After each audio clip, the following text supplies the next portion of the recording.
Ikalawang Kronika, Kabanata 27. Si Jotam ay 25 taong gulang nang maging hari at 16 na taon siyang naghari sa Jerusalem. Ang kanyang ina ay si Jerusa na anak ni Zadok. Tulad ng kanyang amang si Uzias, ang mga ginawa niya ay naging kalugod-lugod sa paningin ni Yahweh, ngunit hindi niya ito tinularan sa pagpasok sa templo upang magsunog ng insenso roon. Sa kabila nito, nagpatuloy pa rin sa pagkakasala ang sambayanan. Ipinagawa ni Jotam ang hilagang pintuan ng templo at pinatibay ang pader ng Jerusalem sa gawing Ophel. Nagtayo siya ng mga lunsod sa kaburulan ng Huda. Gumawa rin siya ng mga kuta at bantayan sa kakahuyan. Nakipaglaban siya at nagtagumpay sa hari ng mga Amonita.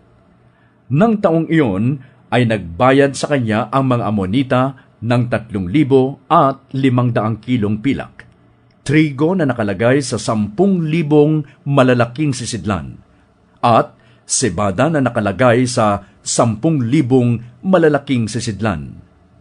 Gayon din ang ibinayad sa kanya ng ikalawa at ikatlong taon. Dahil sa kanyang pananatiling tapat sa Diyos niyang si Yahweh, lumaki ang kapangyarihan ni Jotam.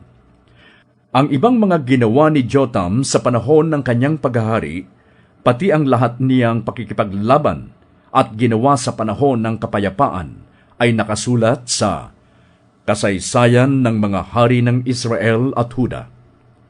25 taong gulang siya nang maging hari, at 16 na taon siyang naghari sa Jerusalem. Namatay siya at inilibing sa lunsod ni David. Ang anak niyang si Ahaz ang humalili sa kanya bilang hari.